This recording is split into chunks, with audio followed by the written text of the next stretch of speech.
আমার আপনার পীর ও মুর্শিদ ফুরফুরা শরীফের মুজাদ্দুদুজ্জামানের একটি জীবনের ওয়াকিয়া তুলে ধরলে বুঝতে পারবেন না। আল্লাহর ওলি ফুরফুরা শরীফের পীর মুজাদ্দুদুজ্জামান হযরতে পীর আবু বকর সিদ্দিক রাহমাতুল্লাহ আলাইহি হুজুর আমার 1 তারিখে ফুরফুরা শরীফের দরবার শরীফে বসেছিলেন। আল্লাহ পাকের ওলি বান্দার ভক্ত মুরিদ মুতাকিদিন অসংখ্য অসংখ্য মুরিদ মুতাকিদিন ছিল বাবা। বাংলাদেশ নোয়াখালীর জমিন থেকে ফুরফুরা শরীফের জমিনে এসে হযরত মুজাদ্দুদুজ্জামান হযরত দাদা হুজুর পীর কিবলা রাহমাতুল্লাহ আলাইহি হুজুরের দরবারে এসে দোয়া চাওয়ার জন্য তারা এসে হাজির হয়ে বললেন, আমাদের পীর আমাদের মুর্শিদ মুজাদ্দুদুজ্জামান হুজুর, আমরা বাংলাদেশ থেকে এসেছি, আমাদের জন্য একটু দোয়া চেয়ে দেন। আল্লাহ পাক যেন আসমান থেকে একটু পানি দেয়, বড় বিপদে বড় মুসিবতের ভিতরে রয়েছি। কয়েক মাস খরা ডেকেছে, আসমান থেকে পানি হয় না। হুজুর গাছপালা পুকুর পুষ্করণী শুকিয়ে গিয়েছে। ও আল্লাহর ওলি ফুরফুরার পীর মুজাদ্দুদুজ্জামান আবু বকর সিদ্দিক হুজুরের কাছে বললেন, হুজুর একটু পানির জন্য দোয়া করেন। মুজাদ্দুদুজ্জামান রাহমাতুল্লাহ আলাইহি ভক্ত মুরিদদেরকে নিয়ে ওযু করে আসতে বললেন। তারা ওযু করে আসার সাথে সাথে মুজাদ্দুদুজ্জামান দরবারে বসে তাদেরকে নিয়ে হাত তুলে মুনাজাত দোয়া চাইছেন। ও রব্বুল আলামিন আল্লাহ, ও গফুর গফফার আল্লাহ, আমি আপনার বান্দা আবু বকর ভক্ত মুরিদদেরকে নিয়ে আপনার দরবারে দোয়া চাইছি। আল্লাহ গো, আপনি একটু আসমান থেকে পানি দেন। আল্লাহর কসম, হুজুরের জীবনীতে পড়েছি মুজাদ্দুদুজ্জামান রাহমাতুল্লাহ আলাইহি দোয়া চাইছেন। আমার আল্লাহ পাক মুজাদ্দুদুজ্জামানের দোয়া কবুল করে নিয়ে হাত নাবানোর আগে আমার আল্লাহ আসমান থেকে পানি বর্ষণ করেছিলেন। জোরে বলো সুবহানাল্লাহ, একটু আওয়াজ দিয়ে বলুন সুবহানাল্লাহ। তারাও তো মানুষ আর আমরাও মানুষ, ঠিক না বলুন? মানুষ তারা ছিল আর আমরা, কিন্তু দুই মানুষের ভিতরে তফাৎ পার্থক্য আছে না নাই? পার্থক্যটা কি অনেক অল্প নাকি না অনেকটা বেশি? অনেক বেশি পার্থক্য। কত বেশি? তারা আল্লাহকে খুশি করেছে আর আমরা বান্দাকে খুশি করি। কাকে খুশি করি? যদি এরা রাসূলুল্লাহকে বিদ্যুতিও করে অসুবিধা নাই, খবরদার এমন বলো না দাদা দিদি কষ্ট পাবে। কথা মনে বুঝতে পারিনি। আমি কিন্তু কোন নেতা নেত্রীর কথা ভেবে ওয়াজ করছি না, আমি আল্লাহ আল্লাহ রাসূলের গোলাম হিসাবে ওয়াজ করছি। কথা বুঝলেন? তাতে নবী যা হয় হোক, নবীকে নিয়ে রাস্তায় যত কিনা যা বলে বলুক, আমাদের ঘরের মুসলমানরা বলে খবরদার নবীকে নিয়ে যা করে করুক, কথা বলা যাবে না। কেন? কথা বললে দাদা দিদি কষ্ট পাবে। আমি কোন পার্টির নাম করে বলছি না, কোন ব্যক্তি কষ্ট পাবে। ওতে নবী যা হয় হোক। কি কথা সত্য না মিথ্যা বলছি বাবা? কিন্তু সাহাবা রিদওয়ানুল্লাহি আলাইহিম আজমাইনরা তারা চেয়েছিল কি না আমরা কষ্ট পাবো, আমার ছেলে মেয়ে সবাই কষ্ট পাই, পাক যেন মুহাম্মদুর রাসূলুল্লাহ দুঃখ ব্যথা না পায়। ঠিক না বলে বাবা? ফুরফুরার পীর আবু বকর সিদ্দিক তারা আল্লাহর গোলাম ছিল, তারা আল্লাহকে রাজি খুশি করেছিল। আল্লাহ যাতে খুশি, আমি আবু বকর যাতে খুশি। আল্লাহ যা চাই আমিও তাই চাই। কেন? আমরা চাই আল্লাহর গোলাম আল্লাহকে খুশি করব, তাই না বাবা? এই জন্য তাদের জবান দিয়ে যা বলেছে আমার আল্লাহ সেটাকে সঙ্গে সঙ্গে কবুল করে নিয়েছে। বলুন সুবহানাল্লাহ। আর আমিও কাঁদি, হুজুরও কাঁদে, শ্রোতাও কাঁদে, মুসল্লিও কাঁদে, ইমামও কাঁদে, কাঁদা আসার, কিন্তু কাজের কাজ হয় না বাবা। তার ভিতরেও আমরা রাগ করবেন না বাবা, কারণটা শুনুন। দাদা হুজুর পীর কিবলা জীবনীর ভিতরে পড়েছি মামা, আল্লাহর ওলি মুজাদ্দুদুজ্জামান দাদা হুজুর পীর কিবলা হাত তুলে দোয়া চাইছিলেন। হুজুরের জীবনের ভিতরে লেখা রয়েছে আল্লাহ পাক রব্বুল আলামিন সঙ্গে সঙ্গে আসমানে কালো মেঘ নাজিল করে দিল, কালো মেঘ আকাশটা ঘিরে গেল। দাদা হুজুর রহমাতুল্লাহ আলাইহি হাত নামাতে না নামাতে আসমান থেকে আমার আল্লাহ দাদা হুজুরের হাত তুলে পানি চাওয়ার পানি চাওয়ার দোয়া চাওয়ার সাথে সাথে আমার আল্লাহ আবু বকর সিদ্দিকের দোয়া কবুল করে নিয়ে আল্লাহ পাক আসমান থেকে পানি বর্ষণ করেছিল। বলুন সুবহানাল্লাহ।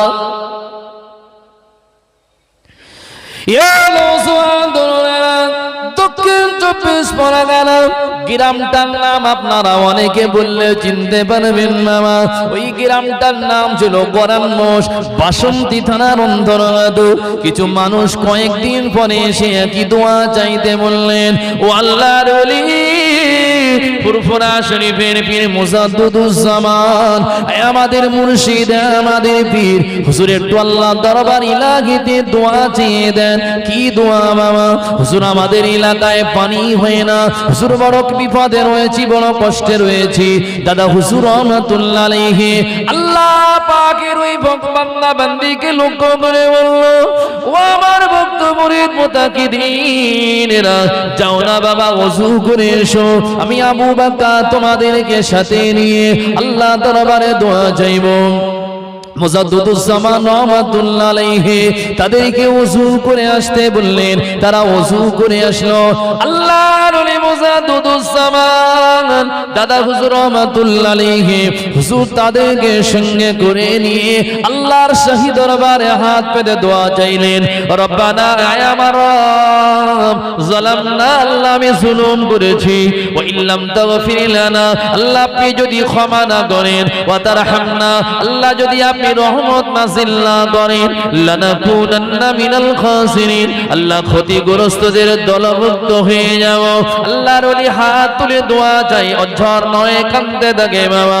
সেদিনের দোয়ায় আমার আল্লাহ আসমান থেকে পানি দিয়েছে, কিন্তু আজকের দোয়াতে আমার আল্লাহ আসমান থেকে পানি দেয় না। এই দোয়া কবুল না হওয়ার পেছনে কারণ হচ্ছে দাদা হুজুর, তাই না? তাই তো নাকি? দাদা হুজুরই তো দোষী। সেদিন দোয়া কবুল হয়েছে, কিতাব বলছে, কিতাব আমি বলছি না, কিন্তু আজকের দোয়া যে কবুল হয়নি এর জন্য দোষী হচ্ছে দাদা হুজুর পীর কেবলা। বলে হুজুর ওরকম করে বলুনি, দাদা হুজুর আমরা তাকে অনেক ভালোবাসি, মহব্বত করি। তিনি ছিলেন যুগ সংস্কারক, একজন এমন আলেম, শুধু আলেমের দিন নয়, তিনি ছিলেন আমাদের সমাজের শিরিক বিদআত মুক্ত একজন, তিনি ছিলেন আমাদের যুগ সংস্কারক। আমাদের গ্রাম থেকে মানিক পীরের থান, বনবিবির থান, গ্রামে গঞ্জে সব কত শিরিক বিদআত কুফরি, কত মানুষ নামাজ বলা, রোজা বলা, দাড়ি ছিল না, তারা জুয়া, তারা কিনা মদ গাঁজা থেকে শুরু করে অনেক কত না গুনাহের কাজ করত। ফুরফুরার পীর দাদা হুজুর রহমাতুল্লাহ আলাইহি একা নয়, তার ভক্ত মুরিদ মুতাকিদিন খলিফা গণদেরকে নিয়ে তারা সমাজের বাড়িতে বাড়িতে মেহনত চালিয়ে এই সমাজ থেকে শিরক বিদআতকে উৎখাত করেছে। কি কথা সত্য না মিথ্যা বাবা? অস্বীকার করতে পারবেন? এখন তো পীরের নাম শুনলে অনেকে ঝাল লাগে, ঝাল লাগাবো, কিন্তু আল্লাহ ওয়ালারা যদি পৃথিবীতে না আসতো ভাই, সব কাওরা বাদ দিয়ে মুচি হয়ে ঘুরতে হতো। ঠিক না বল বাবা? কি আমি ভুল বলছি? এখনো গ্রামের অনেক জায়গায় দেখবেন মানিক পীরের থান আছে, আছে না? অনেক গ্রামে দেখবেন দুধ বিবির থান আছে, বন বিবির থান রয়েছে। এই শিরক কাজ করা যাবে বাবা? করা যাবে? যাবে না। কেন? নাংলা গ্রামের মানুষরা অনেক ভালো, আমি জানি শিরক বিদআত থেকে ওরা অনেক দূরে রয়েছে আলহামদুলিল্লাহ। কেন? এখানে শিক্ষার কিছু আলো রয়েছে, এখানে আলেম ওলামারা রয়েছে। যদি কোনো শিরক বিদআত করতে যায় তারা কিন্তু বাধা দেয়, এটা করা যাবে না। কি কথা ঠিক না ভুল বাবা? কিন্তু আপনারা ভাবছেন যে আমাদের এলাকায় অনেক আলেম ওলামা রয়েছে, আমরা ঠিক আছে, কিন্তু অন্য জায়গায় ঘুরে ঘুরে দেখি তো বাবা, এখনো দরগার রওজায় এরা ভোলে না। কথা বুঝতে পারছেন? মসজিদে যায় না, এরা শুধু রওজার দরগায় ঘুরে বাবা, কিছু পাওয়ার জন্য। দরগার রওজায় গিয়ে কোনো লাভ হবে না, যদি যেতে হয় আল্লাহর ঘর মসজিদে গিয়ে লাভ হবে। কি কথা ঠিক না ভুল বাবা? আমি কি খারাপ বোঝাচ্ছি, ভুল বোঝাচ্ছি নাকি? না। এ নওজোয়ান তরুণেরা, দাদা হুজুর পীর কিবলা রহমাতুল্লাহ আলাইহি হুজুর বড় চিন্তায় পড়ে গেল। আমি আবু বকর সেদিন আল্লাহ দরবারে দোয়া চেয়েছিলাম, দোয়া চাইতে না চাইতে আমার আল্লাহ আসমান থেকে পানি দিয়েছিল। আজ আমি আবু বকর আল্লাহ দরবারে দোয়া চাইলাম, আমি আবু বকর আল্লাহ দরবারে হাত তুলে দোয়া চাইলাম। আজকে আমি আবু বকর আমার দোয়াকে আমার আল্লাহ পাক কেন কবুল করলো না? দাদা হুজুর পীর কিবলা তিনি আমাদের মতন মানুষ, সাধারণ মানুষ না বাবা। তিনি একটা জিনিস জানতে হলে আল্লাহ তাকে এমন কিনা নিয়ামত দান করেছিল, যে নিয়ামত গুলো আল্লাহ পাকের বন্ধু হলে আল্লাহ তাকে দান করে। ওটা হলো কাশফ। কাশফ বোঝেন কি? কি সে কাশফ কথার অর্থ হচ্ছে গোপন তথ্য, গোপন রহস্য জানারটাই বলা হয় কাশফ। মাটির নিচেই কি আছে আমি আপনি আমাদের চোখে বলতে পারবো না, কিন্তু আল্লাহ ওয়ালাদেরকে আল্লাহ একটা চক্ষু দিয়েছে। ওরা যদি মনে করে কাশফ করলে কবরের নিচের খবর, মাটির নিচের খবর, আল্লাহর আসমানের উপরের খবর আল্লাহ তাদেরকে দেখিয়ে দেন। বলুন সুবহানাল্লাহ। বিশ্বাস মনে হয় না নাকি বাবা? চোখ তো তিনটা না দুইটা? তিনটে চোখ। আমরা ছোটবেলায় পড়েছি ধারাপাতে, তিনে নেত্র, তিন চক্ষু। দুইটা চোখ দিয়ে দুনিয়ার একটা দৃষ্টির সীমা আছে, কিছু দূর পর্যন্ত দেখা যায়, ফাঁকা মাঠ হলে একটু বেশি দেখা যায়। কিন্তু এই অন্তরচক্ষুর পাওয়ার কিন্তু এই দুই চোখের পাহাড়ের মতন না। এই চক্ষুর পাওয়ার 7 আসমান ভেদ করে আরশে আজিম, 7 আসমান ভেদ করে আরশে আজিম থেকে নিয়ে মাটির নিচ পর্যন্ত 7 তবক জমিন পর্যন্ত এই চক্ষুর পাওয়ার দিয়ে আমার আল্লাহ আল্লাহ ওয়ালাদেরকে দেখার সুযোগ করে দেয়। বলুন সুবহানাল্লাহ। আবু জেহেল্লা কিন্তু এসব ভালোবাসবেন, এসব আবু জেহেল বোঝেন? কিছু কিছু মানুষ রয়েছে না ভাই, সোশ্যাল মিডিয়াতে দেখছি ওলিয়া উলিয়াদের কথা বললে, পীরের কথা বললে ওদের ঝাল ধরে। পীর তীর ওসব কি? আবার পীর মানে মুরব্বী, আমিও জানি, কিন্তু পীর আমরা বলি কাকে? আল্লাহ ওয়ালাদেরকে বোঝানোর জন্য বলি। কি কথা ঠিক না বল? আসলে কিন্তু ওলি বান্দা, আল্লাহ ওয়ালা বান্দা। ওরা কিন্তু এসব বিশ্বাস করে না। কথা বুঝতে পারছেন? ওরা আসলে জানে না যে মুসলমান হয়ে টুপি মাথায় দিয়ে যে আমি ঘুরছি, এই অবদান আমার বাপের না, আমার মায়ের না। এই অবদান হচ্ছে আমার আল্লাহ ওয়ালা বান্দাদের। এই অবদান হচ্ছে ফুরফুরা পীর আবু বকর। এই অবদান হচ্ছে খাজা মঈনুদ্দিন চিশতি রহমাতুল্লাহ আলাইহি। তিনি যদি ভারতবর্ষের জমিনে না আসতো, এই ভারতবর্ষে হয়তো ইসলাম পৌঁছাতো, হয়তো কিন্তু অনেক দেরিতে পৌঁছাতো। কি কথা ঠিক না বল বাবা? হয়তো ইসলাম অনেক দেরি হতো। তাদের মেহনত এরা মানতে চায় না, তাদের কষ্ট এরা মেনে নিতে চায় না। এরা যারা আল্লাহ ওয়ালার দুশমন, তারা কিন্তু নবীরও দুশমন, তারা আল্লাহরও দুশমন। কি কথা ঠিক না বল বাবা? তা দাদা হুজুরের দোয়া কবুল হয়নি, তাহলে এখন দোষ কাকে দিবেন? দাদা হুজুরের না যারা দাদা হুজুরের সাথে হাত তুলেছে ওদের? জি, কাকে দোষ দিই নাকি? দোষ কার? দাদা হুজুরের তো নাকি? কেন দাদা হুজুরের দোয়া কবুল হয়নি? কারণ আছে। এই কারণটা যদি বলি, নাংলায় যদি কেউ কোনোদিন বলে যে তরিকুল হুজুরের দাওয়াত করব, তাহলে বলবো কলেরার দাওয়াত করলে চাঁদা দেবো না। এখন চিন্তা ভাবনা করে দেখেন, বলবো না বাদ দেবো? কিন্তু এরকম ভাষায় বলবে যে কলেরার কে দাওয়াত করেছে। ঠিক এই ভাষাটা এরকম। আপনারা না বললে মা বোনেরা বলবে, চাচা নামাজ পড়েন, আল্লাহর কসম কিছু হবে না বাপ।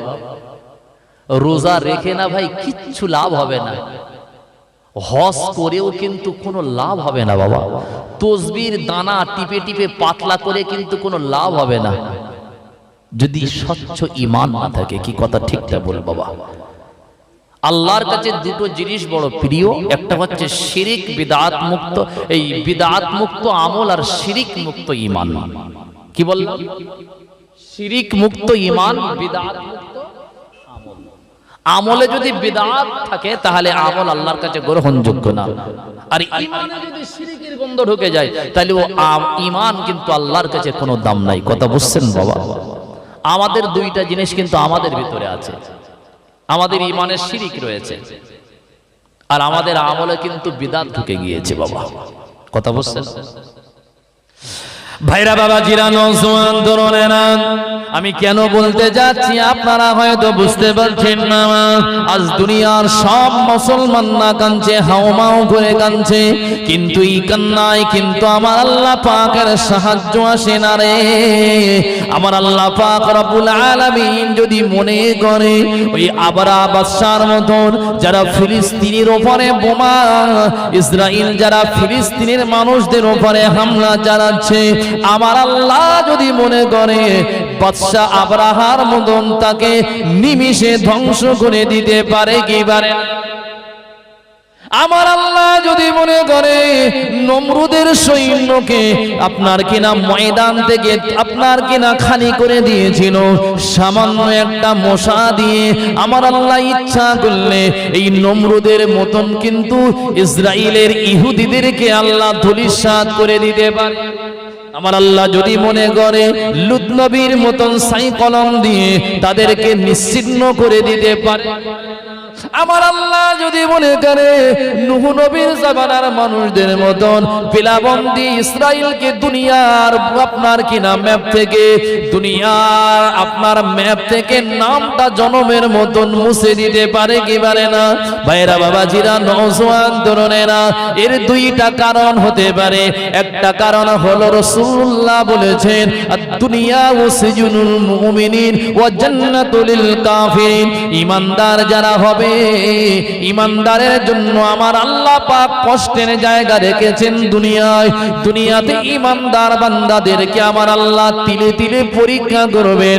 যদি ঈমানদার ধৈর্য ধারণ করতে পারে তারা কিন্তু আল্লাহ পাকের পেয়ারা বান্দাদের দলভুক্ত হবে। আর একটা কারণ হতে পারে, ওই কারণটা হলো আমাদের চালচলন, ওঠা বসা, খাওয়া দাওয়া, আমাদের ব্যবসা বাণিজ্যের ভিতরে হারাম ঢুকে পড়েছে। তাই আমাদের চাওয়া, আমাদের দোয়া, আমাদের কান্না আমার আল্লাহ পাক শোনেন বটে, তারপরেও কিন্তু তার দয়া মায়ার দৃষ্টি আমাদের দিকে পড়ে না। ঠিক না ভুল? কেন এখন ব্যাংকে টাকা রাখা আর সুদ খাওয়া কোনো ব্যাপার না, কোনো বিশ্বাস করেন কোনো ব্যাপার না।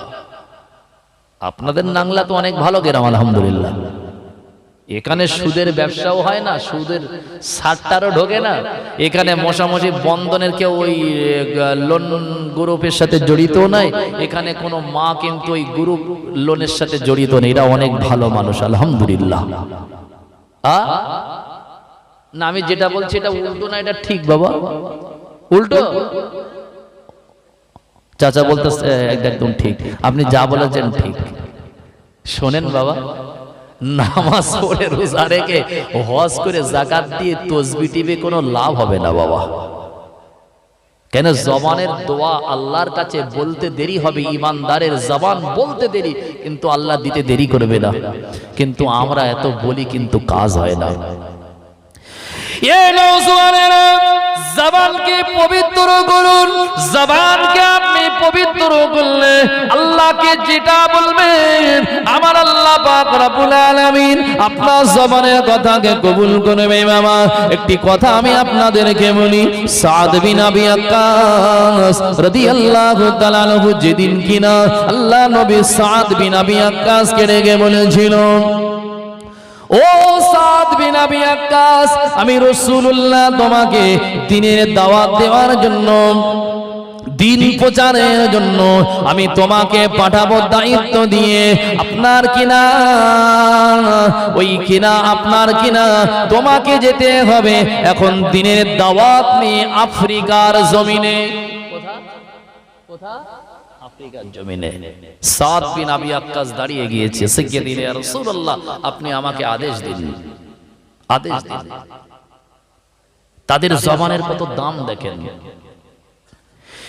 আল্লাহর বান্দা বুঝবেন না, সাদ বিন আবি ওয়াক্কাস আল্লাহর নবী তাকে 10 জন সাহাবী 10 জন সাথী দিয়ে বানিয়ে দিয়ে বললেন, ওরে সাদ আমি রাসূলুল্লাহ তোমাকে আদেশ দিচ্ছি তুমি এই কিনা আপনার কিনা আফ্রিকার জঙ্গল পার হয়ে কালেমার দাওয়াত দ্বীনের দাওয়াতটা নিয়ে তুমি চলে যাও।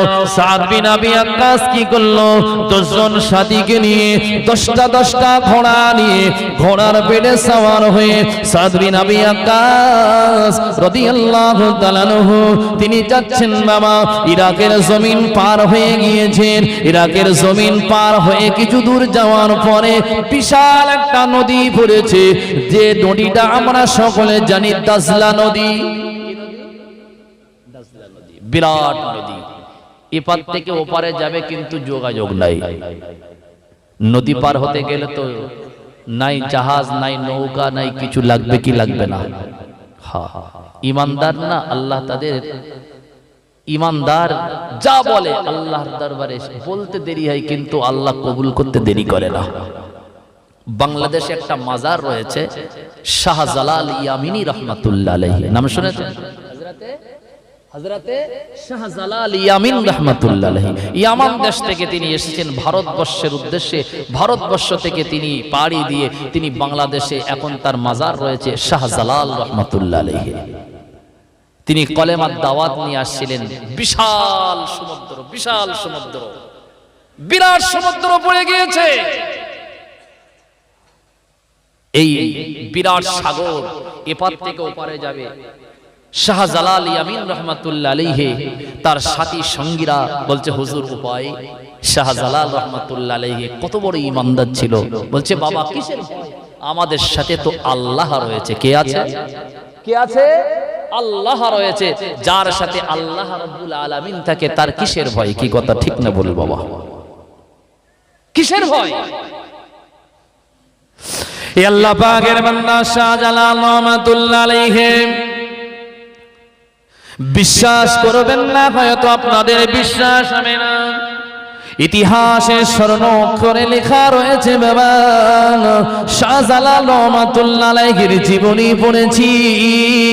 হযরতে শাহজালাল রহমাতুল্লাহ আলাইহি নিজের ওন্নাটা ওই সাগরের উপরে বিছিয়ে দিল।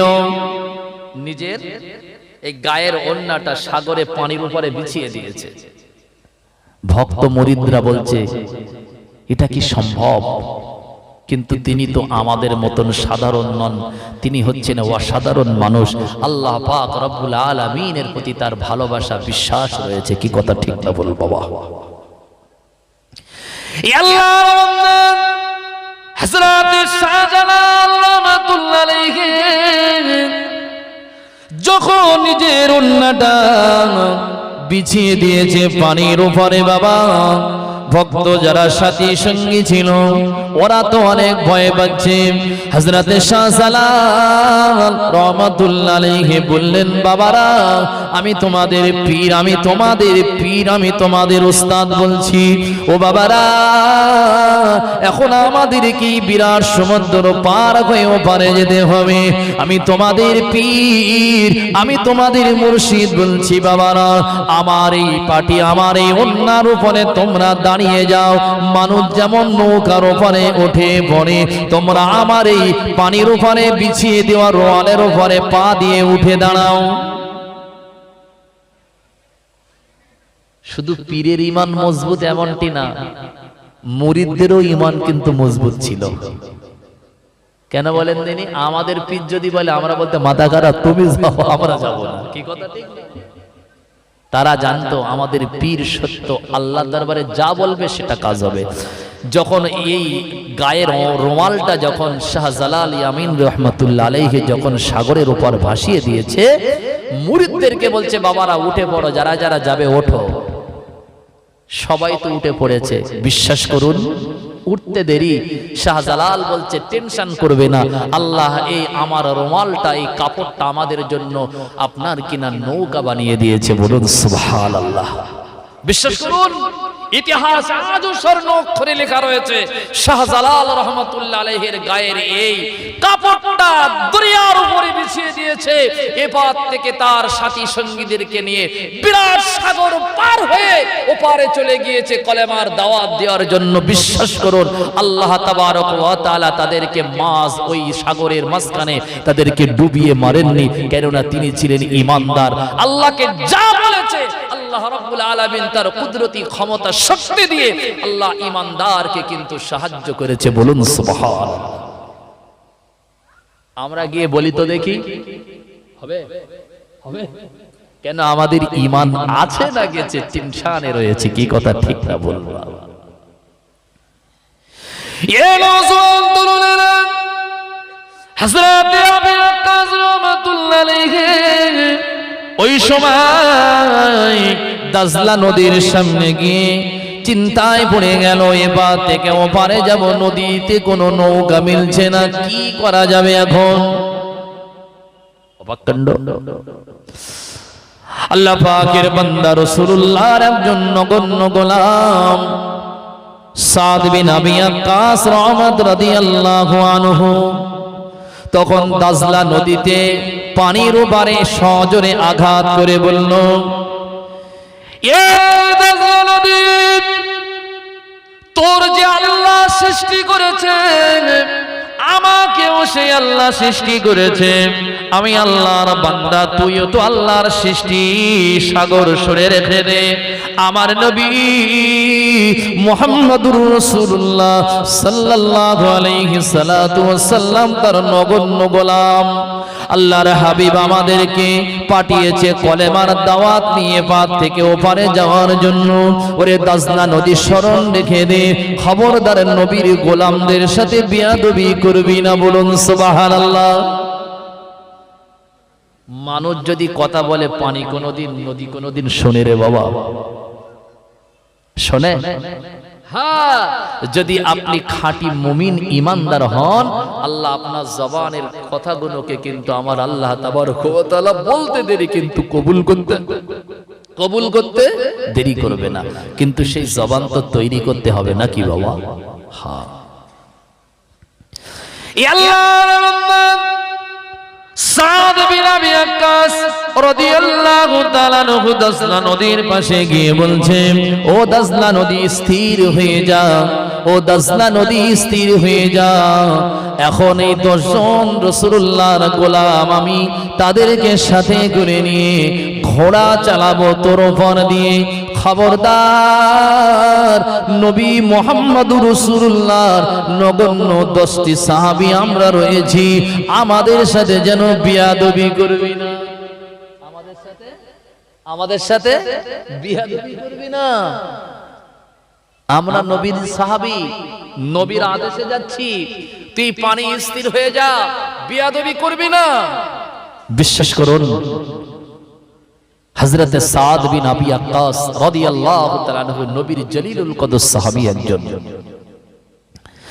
তাদের ঈমান কত মজবুত বাবা, ঈমান কত দামি, ঈমানের পাওয়ার কত বাবা, কেমন ঈমান তাদের ছিল। সাদ বিন আবি ওয়াক্কাস রাদিয়াল্লাহু তাআলা আনহু 10 জন সঙ্গীকে নিয়ে ঘোড়ার উপরে সওয়ার হয়েছে বাবা। সাদ বিন আবি ওয়াক্কাসের ঈমান আর সাহাবাদের ঈমান দেখেন। সাদ বিন আবি ওয়াক্কাস বললেন, আল্লাহ পাকের নবী আমাকে দায়িত্ব দিয়ে পাঠিয়েছেন, সর্বপ্রথমে আমি সাদ বিন আবি ওয়াক্কাস দাজলা নদীর পার থেকে ওপারে ঘোড়া চালিয়ে পার হয়ে যাব পানির উপর দিয়ে। তোমরা আমার পিছে পিছে পিছে পিছে আসবে।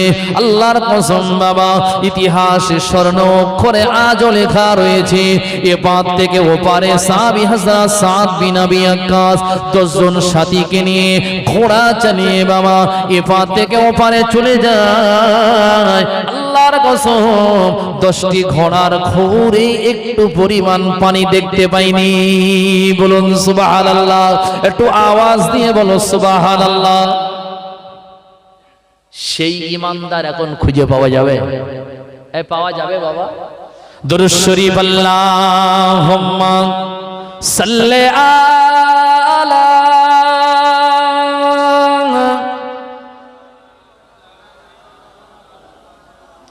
একটু জোরে জোরে পড়েন, ওয়া আলা আলি সাইয়্যিদিনা ও গো মা আমিনা তোমার কোরে ঘরে রহমত খোদা পড়ে ঝরে ঝরে ও গো মা আমিনা তোমার কোরে ঘরে রহমত খোদা পড়ে ঝরে ঝরে যার নামে দরুদ পড়িলেন খোদা ফেরেশতা সকলে রূপে তারিফিদা বনের পাখি গাইছে গান বড়ই মধুর সুরে রহমত খোদার পড়ে ঝরে ঝরে ও গো মা আমিনা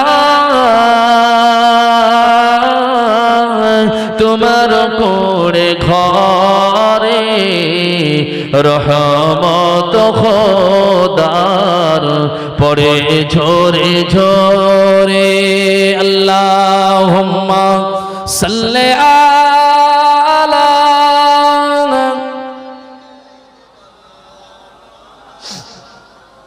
ওয়া আলা আলি সাইয়্যিদিনা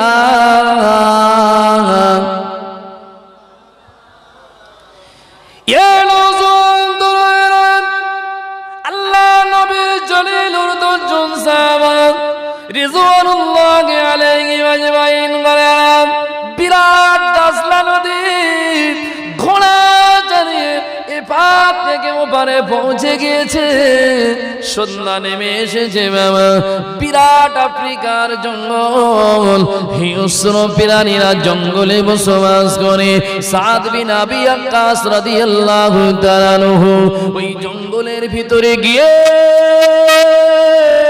জঙ্গলের হিংস্র প্রাণীদের লক্ষ্য করে বলে ও আল্লাহর সৃষ্টি জীব জঙ্গলের হিংস্র প্রাণীরা আমি রাসূলুল্লাহ সাহাবী আমি আকাশ 10 জন সাথীকে নিয়ে তোর ভিতরে এসেছি রে জঙ্গলের হিংস্র প্রাণীরা আমি সাদ বিন আবি ওয়াক্কাস এই 10 জন সাথীকে নিয়ে আজ রাতটা জঙ্গলের ভিতরে কাটাতে চাই জোরে বলুন সুবহানাল্লাহ একটু আওয়াজ দিয়ে বলো সুবহানাল্লাহ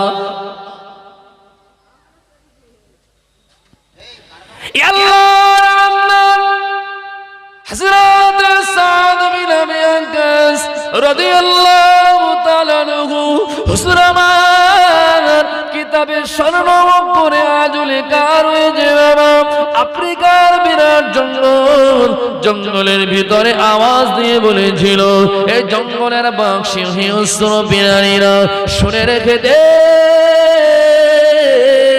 নবীর আমি একজন নগণ্য গোলাম এসেছি আজ রাতটা তোর ভিতরে থাকতে চাই ও জঙ্গলের হিংস্র প্রাণীরা আমি রাসূলুল্লাহর সাহাবী বলছি ডিস্টার্ব করবি না ঘুমের যেন ব্যাঘাত না হয় আমরা মুসাফির নবীজি আমাদের পাঠিয়েছে খবরদার যেন বেয়াদবি করবি না আল্লাহর কসম করে বলছি সাদ বিন ওয়াক্কাস সেদিন জঙ্গলে হুঙ্কার দিয়েছিল মুসলমানের হুঙ্কারে ইমানদারের গর্জনে বাবা জঙ্গলের বাঘগুলো বাঘের লাইনে হাতিগুলো হাতির লাইনে সিংহগুলো সিংহর লাইনে বাবা সাপগুলো সাপের লাইন আজ ভাই ভাই কোনো অসুবিধা নাই তারা গলায় গলায় কাঁধে কাঁধ মিলিয়ে লাইন দিতে শুরু করেছে বাবা আল্লাহ নবীর সাহাবাদেরকে উদ্দেশ্য করে জঙ্গলের জঙ্গলি সিংহ বাঘ বলেছে বলেছিল, রাসূলুল্লাহর গোলাম, আমরা আপনারা আমাদের কাছে এসেছেন, আমরা আপনাদের ঘুমের ব্যাঘাত ঘটাবো না। আল্লাহর কসম করে বলছি, ইতিহাসে স্মরণ করে আজও লেখা রয়েছে, মুসলমান ইমানদারের হুঙ্কার আর গর্জনে জঙ্গলি প্রাণীগুলো জঙ্গলের একটা কিনারা তারা খালি করে দিয়ে মুসলমানদের থাকার জায়গা করে দিয়েছিল। একটু জোরে বলুন সুবহানাল্লাহ, একটু আওয়াজ দিয়ে বলুন সুবহানাল্লাহ, মন খুলে বলুন সুবহানাল্লাহ। নারায়ে তাকবীর, নারায়ে তাকবীর, নারায়ে তাকবীর। আজ আপনি জঙ্গলে গিয়ে হুঙ্কার দেন, জঙ্গলি বাঘ মনে হয় আপনার হুঙ্কারে সাইড হয়ে যাবে নাকি? বলে অনেক দিন থেকে মানুষের গোশত খাওয়া হয় না, কাছে আয় আজ বকরা ঈদ। কি কথা ঠিক না বল? বকরা ঈদ করবে না, তাদের বকরা ঈদ শুরু হবে। মুসলমানের মতন মুসলমান হলে বিশ্বাস করুন, দুনিয়ার সব শক্তি আপনাকে স্যালুট জানাবে। কি জানাবে? স্যালুট জানাবে। কিন্তু আমরা তো নামে মুসলমান, কাজে না, কিন্তু আমলে না। কিন্তু রাগ হচ্ছে না? এটা সত্য কথা। মুসলমান হয়ে যান তো দেখি, ইমানদার হয়ে যান। আমরা তো ইমানকে বিক্রি করে দিয়েছি কাদের কাছে? বেধর্মীদের কাছে। বিশ্বাস করুন।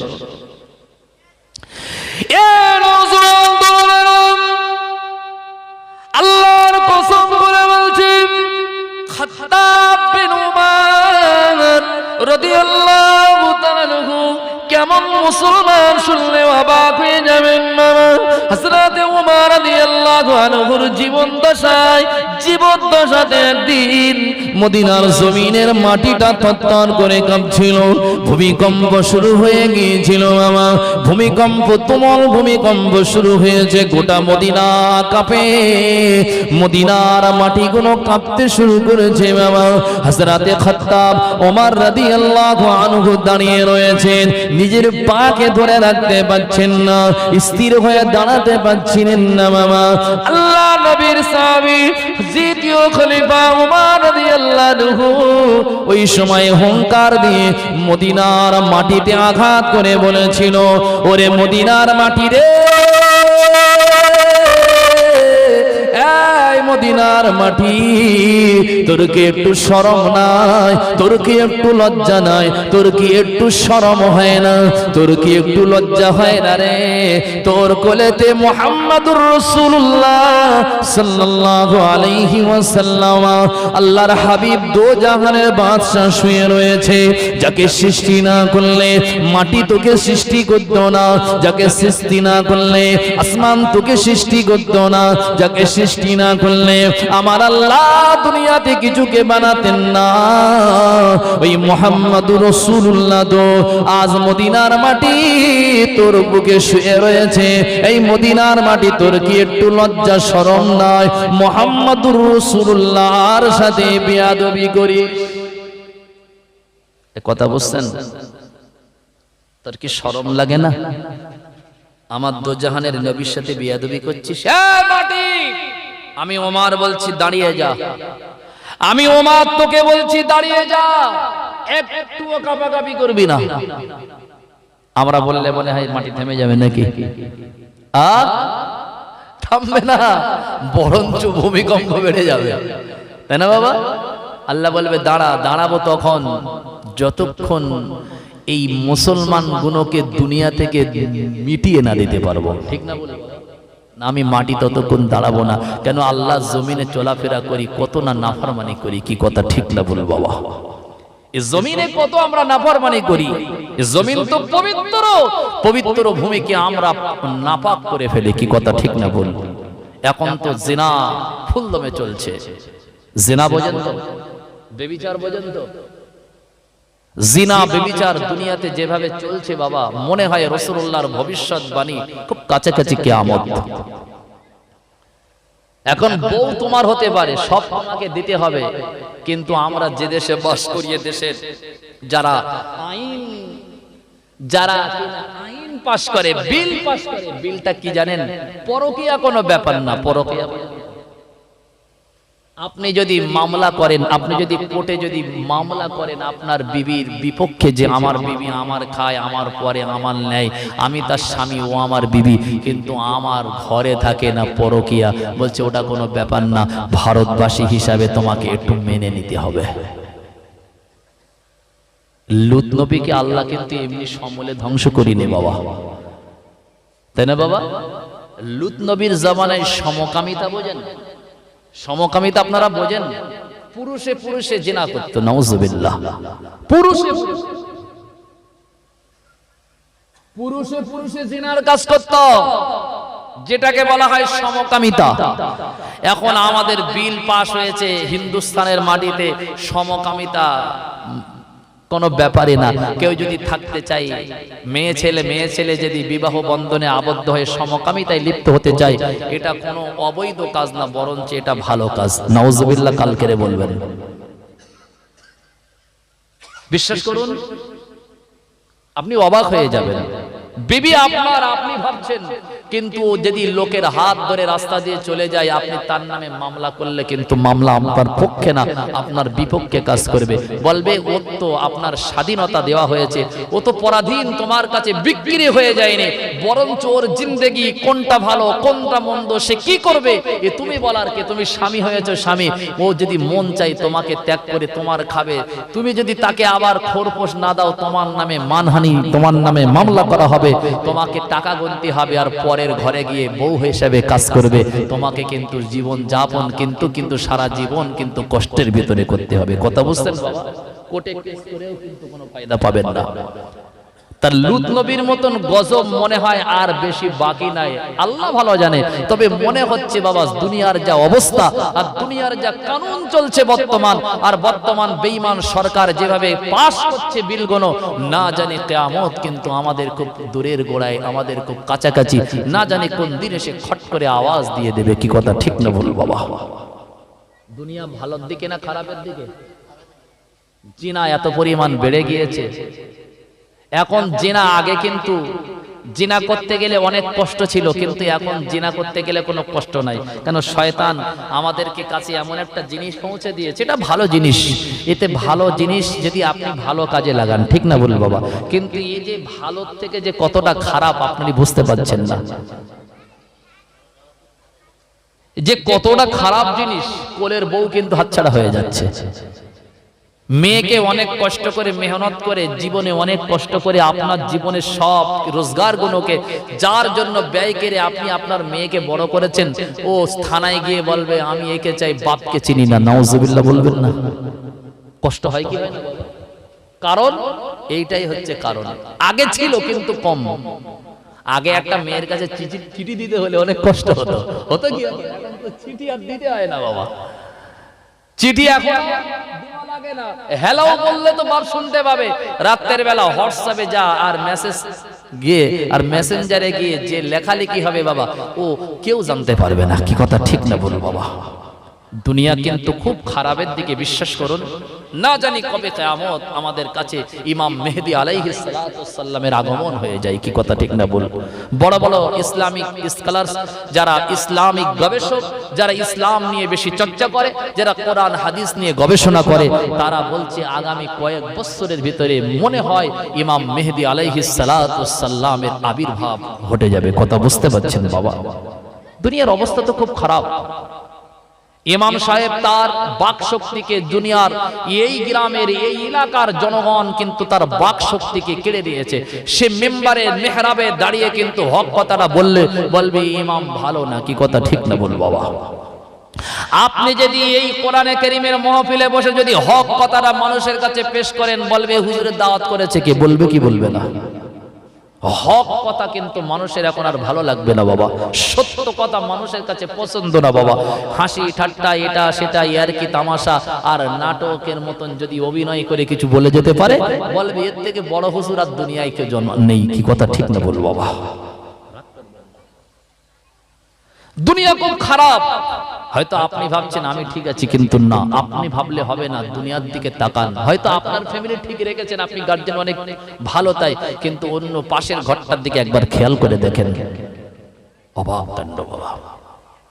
ভাইরা বাবা জিরানো সুয়াদরলেনা মদিনার মাটিকে লক্ষ্য করে হযরত ওমর রাদিয়াল্লাহু তাআলা আনহু বললেন, তাদের জবান কেমন জবান ছিল বাবা, জবানে যা বলেছে আল্লাহ জবানে বলতে দেরি আমার আল্লাহ পাক কবুল করতে দেরি করে না গো বাবা।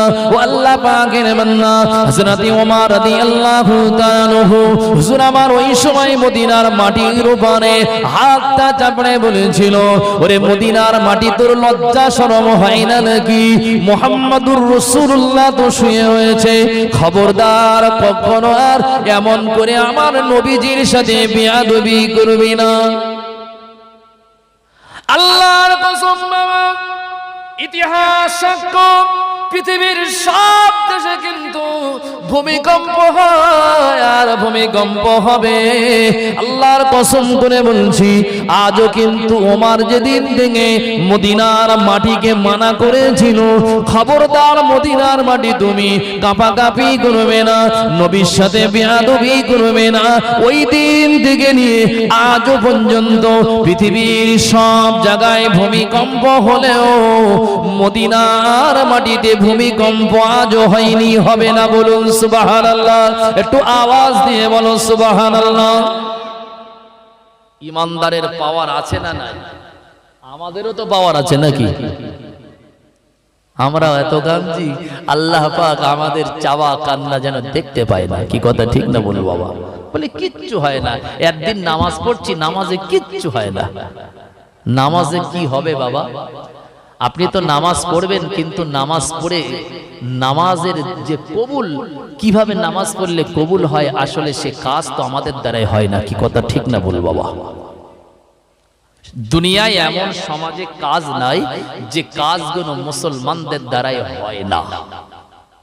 বিশ্বাস করুন, মিথ্যা আমরা খুব দারুণ করে বলতে পারি, চিটিংবাজি আমরা দারুণ করে অভিনয় করতে পারি, বোনের জমি জমা হক ফাঁকি দেওয়া আমরা দারুণ কায়দায় কিন্তু বোনকে তাড়িয়ে দিতে পারি। আত্মীয়তা বন্ধন আমরা কিন্তু আত্মীয়তা বন্ধন কিন্তু ছিন্ন করতে ভালোবাসি।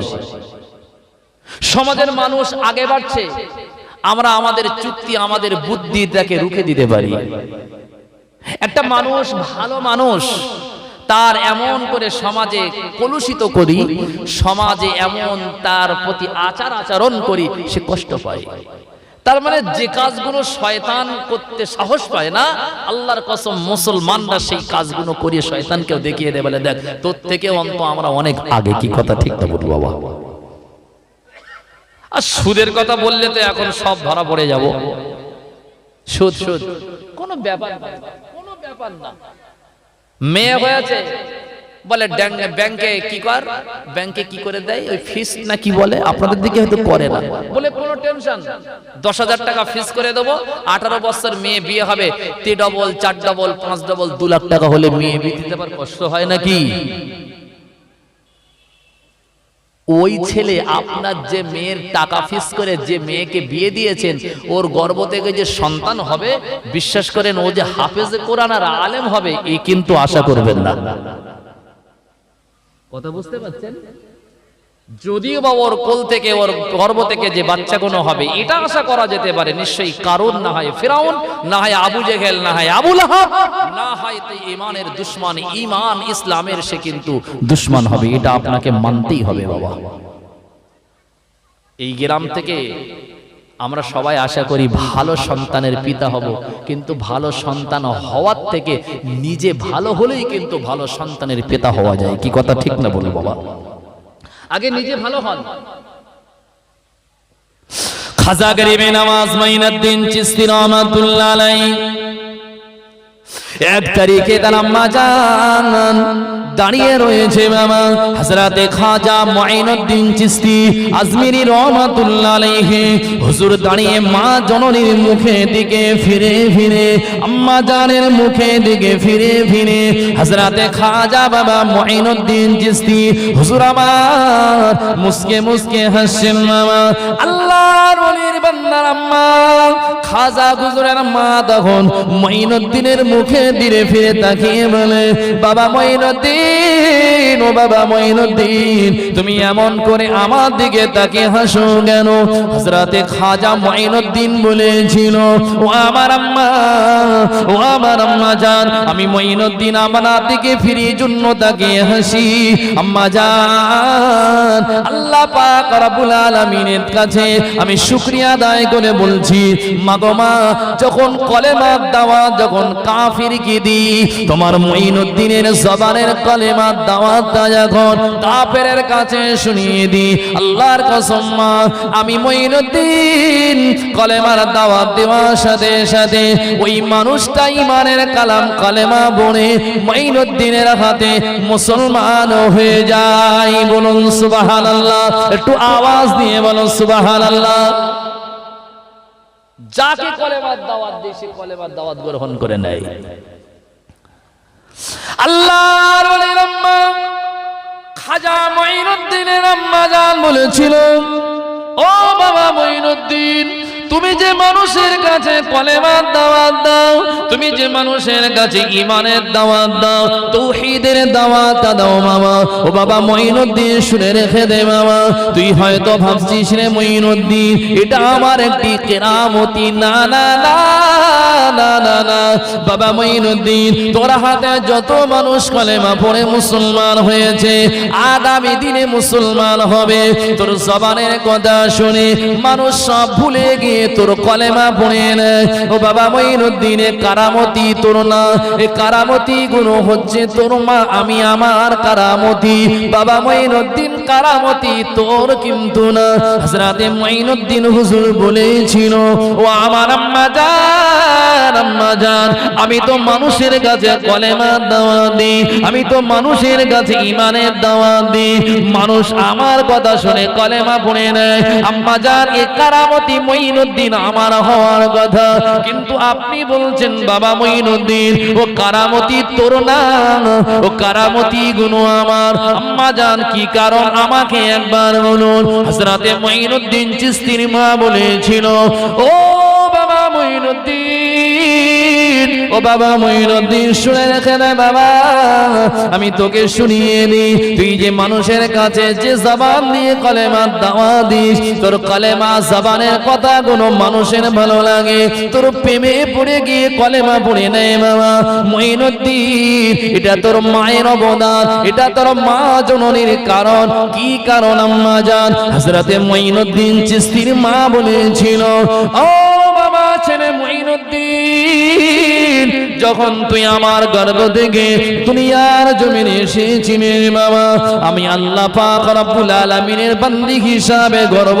করছি বাবা মঈনুদ্দিন, তুই 2.5 বছর আমার স্তনের দুধ পান করেছিস বাবা।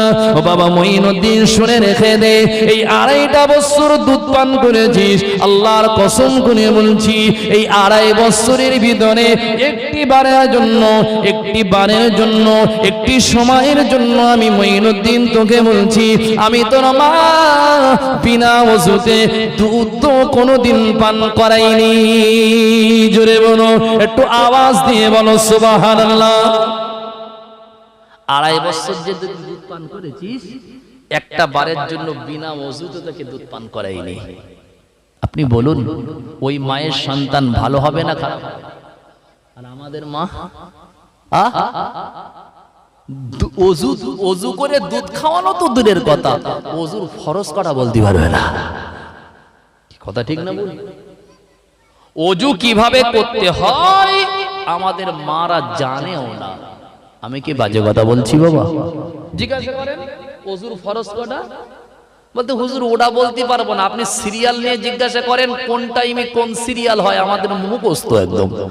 হাফেজদের যেমন কোরআন মুখস্থ, সিরিয়াল 24 ঘন্টায় কোন টাইমে কোন সময়ে কত মিনিটে কত সেকেন্ডে কোন সিরিয়াল হয়, এটা আল্লাহ কারে আমি একদমই বলে দিতে পারবো।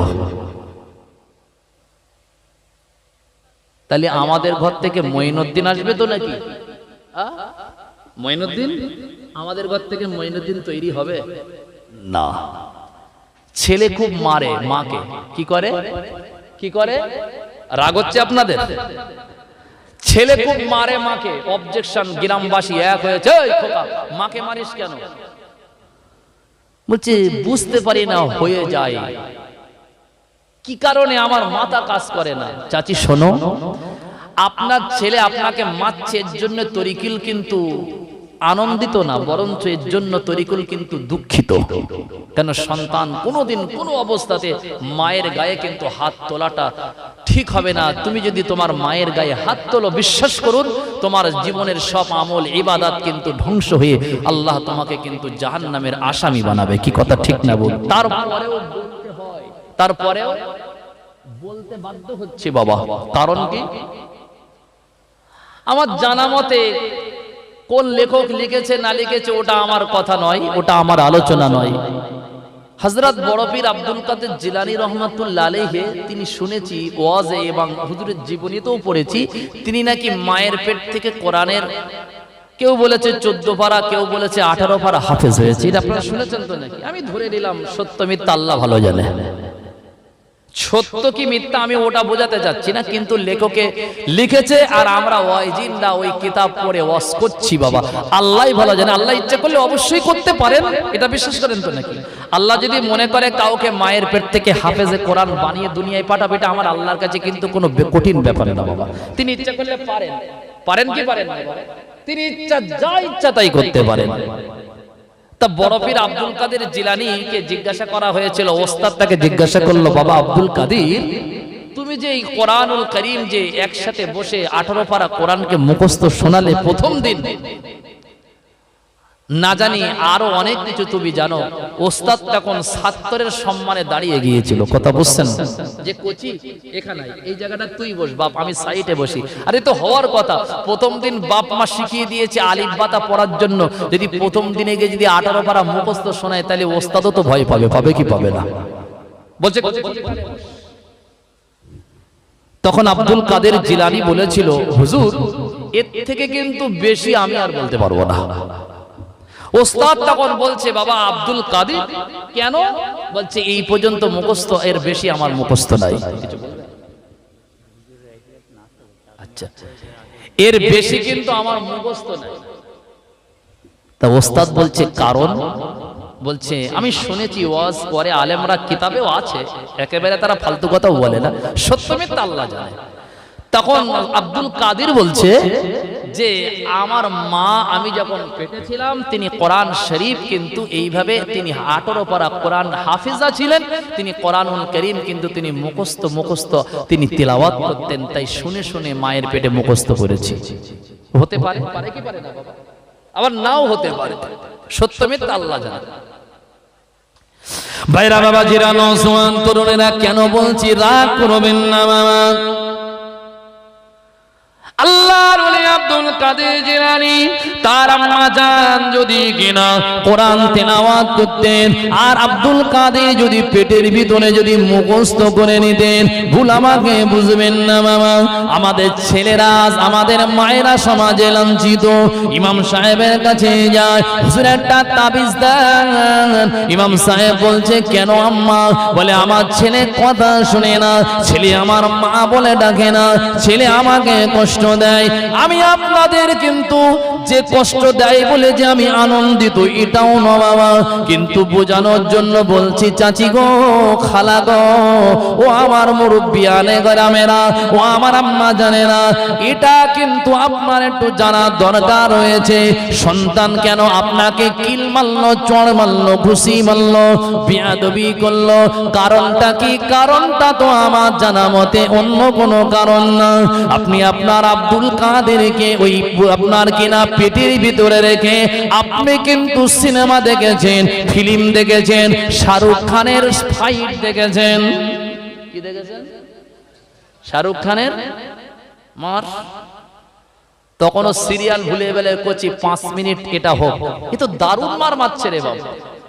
বলে মা সিরিয়াল, বলে ও তো কাজা দেখে নেওয়া যাবে, কিন্তু এটা কাজা দেখতে কষ্ট হবে। কাজা বোঝেন না? কাজা বোঝেন না? এখন সিরিয়াল কিন্তু কাজা দেখা যায়, তার মানে যেটা ছেড়ে যায় পরে কিন্তু নেটে সার্চ করলে ও কাজাটাও কিন্তু আদায় করে দেওয়া যায়। যারা সিরিয়াল প্রেমিক কিন্তু এরা নামাজ কাজা হলে অসুবিধা নাই, কিন্তু যেন সিরিয়াল কাজা না হয়, আছে না?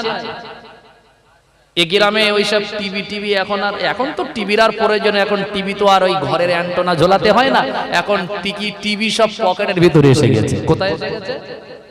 আগে নাই হুজুররা ফতোয়া দিত যে টিভি যে ঘরে রয়েছে ওই বাড়ি খাওয়া যাবে না, কিন্তু এখন কোন হুজুর ফতোয়া দেবে? যে হুজুর ফতোয়া দেবে সে হুজুর তো ধরা পড়ে যাবে, বলে হুজুর তোমার পকেটটাকে চেক করব। কি কথা ঠিক না ভুল? আগে তাকওয়া করতো, এই ওর ঘরে কি আছে। আমার দেখা কথা বলছি, জলসেরিয়ার ইলেম বক্সের নাম শুনেছেন? আল্লাহ হায়াত তাকে দুনিয়া থেকে বিদায় করে আল্লাহ তার কবরকে জান্নাতের টুকরা বানিয়ে দেন, বলুন আমিন। কিন্তু একজন বড় মাপের আলেম ছিলেন, তাই না বাবা? এই জলসেরিয়ার ইলেম বক্স সাহেব হুজুরের আমি খেয়াল করেছি, আমার পাশের গ্রামে কোনো একটা ঘরে ঘরোয়া মিলাদে এসেছিলেন, কিন্তু বাবা মসজিদের পাশে এসে বলছে কোচি শোন। তা কোচি এসেছে বলছে ওদের বাড়ির টিভি আছে, বলতে হুজুর টিভি কটা চাই?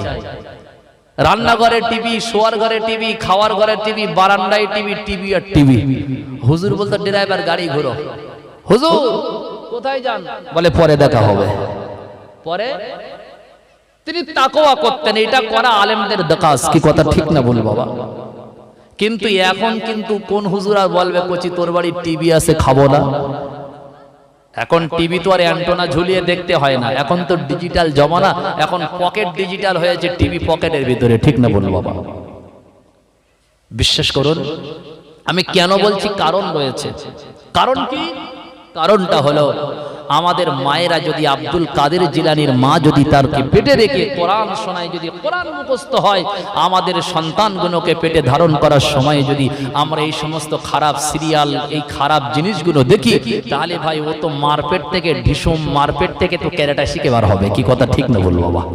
এসে প্রথমে শুরু করবে মাকে। কি কথা ঠিক না বলবো? মেরে দেখি তাবিজি কাজ হবে না রে বাপ, তাবিজি কাজ হবে না। কেন? তুমি মা তোমার সন্তানকে সেইভাবে তৈরি করতে পারোনি। ঠিক না বল বাবা? মা যদি ভালো হয় সন্তান ভালো না খারাপ? খাজা মাইনুদ্দিনের মা বলছে, বাবা 2.5 বছরে দুধ পান করিয়েছি, একটা বারে তোর জন্য বিনা ওযুতে দুধ দেয়নি, আল্লাহর কসম। যে মা 2.5 বছর দুধ পান করিয়েছে, ওযু কোনোদিন তাকে ছুটে যায়নি, ওযু অবস্থায় পান করেছে, ওই মায়ের গর্ভের সন্তান আল্লাহ ওয়ালা হবে কি হবে না বাবা? তার জবানের দোয়াকে আল্লাহ কবুল করবে কি করবে না বাবা? অবশ্যই করবে। কিন্তু আমরা দোয়া চাই, আমাদের দোয়া কবুল হয় না। আসলে মা ভালো কি খারাপ, মাকে বদনাম দেওয়াটা আমরা সন্তান, আমাদের এটা কাজ না। তারপরেও কিন্তু সমাজের দিকে তাকিয়ে বলতে বাধ্য হচ্ছি, আসলে দোষ যদি খুঁটতে হয় তাহলে দোষী হিসাবে আসামির কাঠগড়ায় কিন্তু মাকে প্রথমে দান করাতে হয়। ঠিক না বলুন বাবা? আমি বাজে কথা বলছি নাকি বাবা? বাপ মা যদি ভালো হয় সন্তান ভালো হবে, হবে কি হবে না? আর বাপ মা যদি খারাপ হয়, ছেলেকে বলতে কইছি নামাজ পড়, কিন্তু এ নামাজ পড়ে না। এই কচি তুই মাদ্রাসায় পড়ি, তোর হুজুর কি শিক্ষা দিয়েছে? চাচা তোমার মুখে দাড়ি নাই, নামাজ নাই, তুমি রোজা করো না, শরিয়ত মানো না, তুমি তোমার ছেলেকে যদি বলো নামাজ পড়ো, নামাজ পড়বে বলে মনে হয়? যাইবা হোক, আমার সময় তো একদম শেষের দিকে। আমার ভাই হযরত সাইফুল্লাহ সাহেব তিনি আসবেন, কমিটির আদেশ, যারা ছড়িয়ে ছিটিয়ে রয়েছেন মাহফিলের ভিতরে আসার জন্য আসুন। দাঁড়িয়ে একটু বিশ্ব নবীর রওজা আকদাসকে লক্ষ্য করে একটু সালামে নজরানা পৌঁছাবো। যারা ওই রাস্তায় দাঁড়িয়ে আছেন, আমি সবাইকে অনুরোধ করব রাসূলুল্লাহর মহব্বতে এসে সকলে এই সালাতু সালাম বিশ্ব নবীর রওজা আকদাসে সালামে নজরানা আপনারা সকলেই শরীক হয়ে যাব। সকলেই দাঁড়িয়ে বলেন ইয়া নবী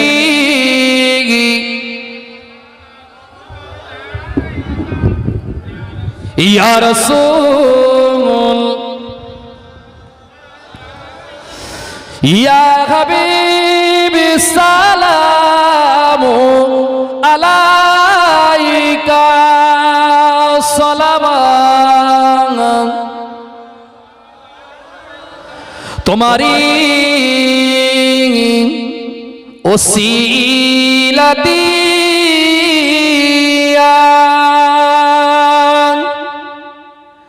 কন্দিলে না দম ও মহান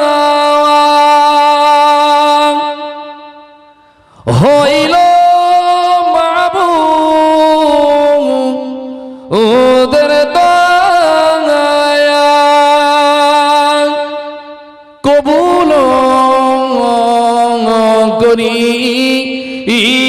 দিলেন দুআ ইয়া নবী সালামু আলাইকা ইয়া রাসূল ইয়া হাবিব সালামু আলাইকা সালাওয়াত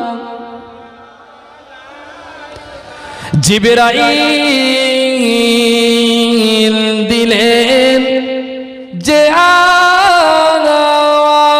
আওয়াজ খুলে দাও আসমানের দুয়ার এসেছেন নবী ঈদের সরদার করিতে আল্লাহ আর দিদার ইয়া নবী সালামু আলাইকা ইয়া রাসূল মাশাআল্লাহ জোরে জোরে ইয়া হাবিব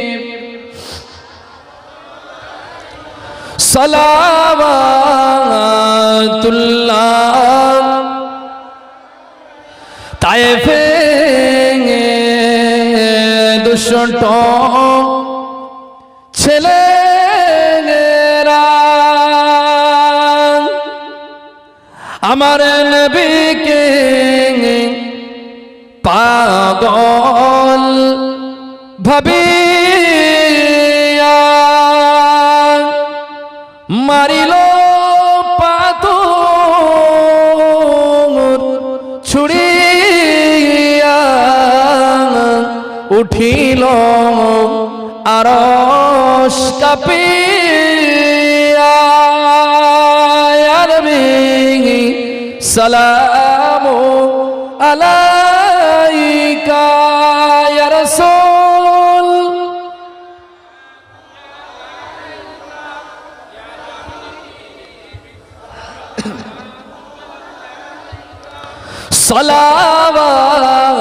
সালাওয়াতুল্লাহ নবীজির আব্বা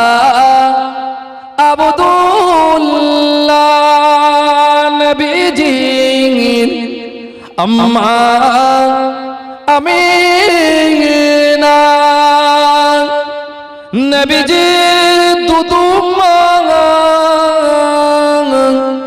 হালিমা নবীজির দুলাল হাসান হুসাইন আনহুমা ইয়া নবী সালামু আলাইকা ইয়া রাসূল ইয়া হাবিব সালামু আলাইকা সালাওয়াত সকলে বসে নিয়ে রব্বি সাল্লাম